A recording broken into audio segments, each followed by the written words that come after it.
Hello everyone, welcome and welcome back to my channel. Here Samiksha. आज की video में मैं आपके जो भी क्वेश्चंस थे उनका आंसर देना चाहती हूँ, जो कि थे लाइक कि कौन सा ड्रॉप ईयर था, कौन सा अटैम्प्ट था, और the most most most asked question कि मैंने अपने मार्क्स कैलकुलेट क्यों नहीं किए है। तो मैं सबसे पहले इसी का आंसर देना चाहती हूँ।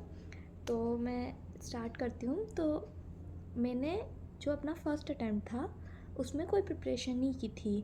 तो उसमें मेरे मार्क्स आए थे 350 360। तो और उस टाइम मुझे इतना कुछ नॉलेज भी नहीं थी कि नहीं मतलब मैं नीट एग्ज़ाम की प्रिपरेशन कर रही हूँ, मतलब कंपटीशन कितना है, कितना पढ़ना चाहिए, क्या स्ट्रेटजी होनी चाहिए, वैसा कुछ मतलब मुझे पता भी नहीं था, क्योंकि उस टाइम पे कोविड था, मेरी 11th 12th दोनों में कोविड था। तो मुझे इतना कुछ आइडिया भी नहीं था। और फिर वो हो गया मतलब, और मुझे कुछ इतना पता भी नहीं था कि मतलब हाँ नीट का एग्ज़ाम है, कि मतलब हाँ मुझे बहुत पढ़ना चाहिए, ऐसा कुछ नहीं हुआ। उसके बाद जब फिर मैंने अपना फर्स्ट ड्रॉप लिया तो उसमें मैंने अच्छे से प्रॉपर कोचिंग करी, प्रॉपर अच्छे से प्रिपरेशन करी, फुल मेहनत करी अपनी, और उस ईयर मेरे मार्क्स आए 520। तो फिर मुझे उस टाइम पे एक गवर्नमेंट बीएमएस कॉलेज मिल रहा था। तो मेरे पापा का था कि मतलब अच्छा है, तुमने तैयारी कर ली है, हो गया, और अच्छा बीएमएस कॉलेज मिल रहा है तो ले लो, एक अच्छी चॉइसेज और एक अच्छा करियर ऑप्शन भी है बीएमएस। तो मुझे ये था कि मतलब पापा चाह रहे थे कि मतलब मैं वो ले लूँ। तो फिर मेरे को ये था कि, और उस टाइम मुझे लगा कि नहीं मुझे तो एमबीबीएस ही करनी है। अब तो मुझे पता है कि क्या पढ़ना है, कैसे पढ़ना है, क्या करना है, अब तो मैं एमबीबीएस ही करूँगी। फिर मैंने मम्मी को बोला कि नहीं मुझे एक और साल ड्रॉप लेना है ऐसे वैसे। तो फिर मम्मी ने पापा को बोला, और ऐसे मेरे फैमिली मतलब टचवुड बहुत ज़्यादा सपोर्टिव है, कि मतलब पापा ने एक बार में बोला कि हाँ तो अगर उसको पढ़ना है, उसको करना है तो उसको करने दो। तो फिर मैंने अपना सेकेंड ड्रॉप लिया जो कि 2024 में था। तो फिर मैंने अपनी प्रिपरेशन स्टार्ट करी, और मैं एकदम फुल कॉन्फिडेंस से मैंने अपनी प्रिपरेशन स्टार्ट करी कि इस साल तो मेरा होगा ही सही। मतलब मुझे फुल कॉन्फिडेंस था, जिसको बोलते ना कि नहीं मतलब सब अच्छा ही होगा मेरे साथ। मैं उस वाले वे में थी कि मुझे पता है कि मुझे कैसे पढ़ना है, क्या करना है, और जो कि हो भी रहा था। मैं अपने कोचिंग के बेस्ट बैच में थी, एसआरजी बैच में थी, और उसमें भी अच्छे नंबर आ रहे थे। सारे माइनर्स में 650 प्लस चल रहे थे, कभी कम हुए तो पर हमेशा 600 प्लस रहते थे मार्क्स। जब मेजर्स हुए तो उसमें भी अच्छा स्कोर आ रहा था। लाइक जो मेजरली जो मेरी रेंज होती थी वो 630 टू 660 के बीच में होती थी। तो मुझे ये था कि ठीक है, लाइक प्रीवियस ईयर की जो कट ऑफ्स है वो तो 610 620 ही है, तो उस अकॉर्डिंग तो मुझे अच्छे नंबर आ रहे हैं। और मेरे टीचर्स जो थे वो हमेशा मुझे बोलते थे कि तुम्हारे यहाँ जितने मार्क्स आ रहे हैं यहाँ से तो वहाँ ज़्यादा ही आएंगे, क्योंकि वहाँ पे पेपर ईजी होता है, यहाँ थोड़ा हार्ड बनाते हैं पेपर। तो मुझे ये था कि ठीक है, तो अच्छा चल रहा है। तो मतलब मैं कॉन्फिडेंस में थी कि हाँ मतलब सब अच्छा होगा, बस मुझे मेहनत करते जाना है। और हमारा एग्ज़ाम 5 मई को था। तो जो हमारी कोचिंग में जो लास्ट पेपर था वो 2 मई को था। तो उसमें आप मानोगे नहीं, उसमें मेरे 700 मार्क्स आए।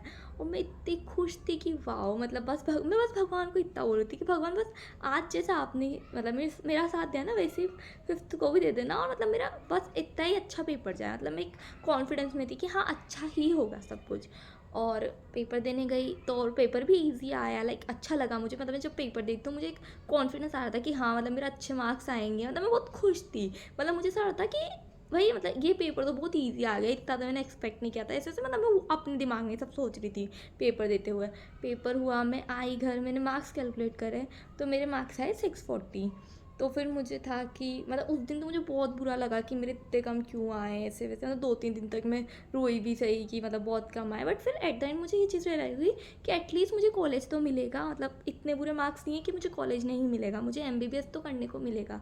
तो मैं खुश हो गई कि हाँ चलो ठीक है। और उस एक मंथ में मतलब मैं, मेरी फैमिली, हम सब बहुत खुश थे कि मतलब चलो एक नई लाइफ स्टार्ट होगी। और जिस चीज़ की मैं तैयारी कर रही थी फाइनली वो मुझे मिल गया।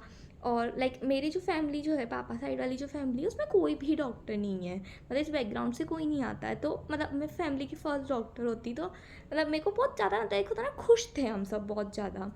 फिर रिज़ल्ट आया, और फिर रिज़ल्ट आया तो फिर जब मैंने रिज़ल्ट देखा तो फिर मेरी उसमें 640 मार्क्स है, और मेरे क्या कहते हैं 38,000 रैंक आई। तो मुझे इतना क्लिक नहीं हुआ, लाइक मुझे लगा हाँ मार्क्स सही आए। तो फिर मैंने अपने दोस्त को भेजा, तो उसने बोला कि तेरा भी सिलेक्शन नहीं होगा। तो मैंने बोला, मैं कहा तू पागल वागल है, मतलब मेरा तो होगा ना। मैं मानने को तैयार नहीं थी कि मेरा सिलेक्शन नहीं होगा।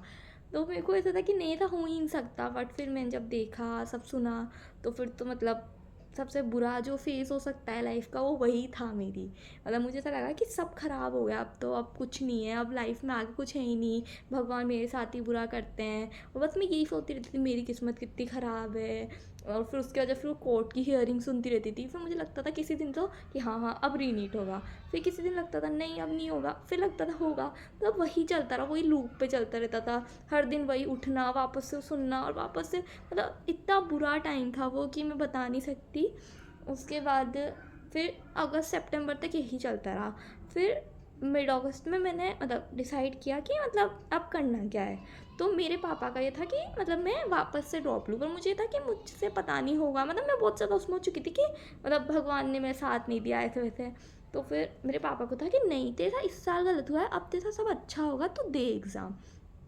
फिर मैंने पर काउंसलिंग मैंने सब करवाई थी।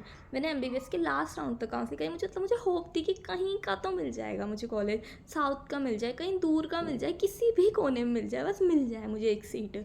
बट वो ऑब्वियसली मुझे नहीं मिली।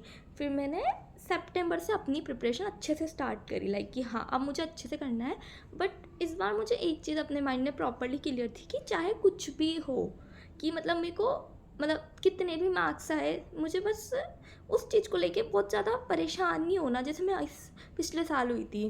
तो मैं ऐसी थी कि मुझे बस मूव ऑन करना है लाइफ में ना, मुझे जो भी मिले, एमबीबीएस मिलेगा, जो मिलेगा, जो भगवान की मर्जी होगी मुझे वो मिल जाएगा, और मुझे बस आगे अपनी लाइफ में मूव ऑन करना है।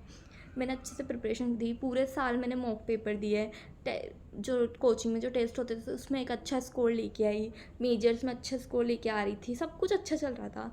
फिर पेपर हुआ नीट 2025, और एज़ यूजुअल मेरा पेपर अच्छा नहीं हुआ।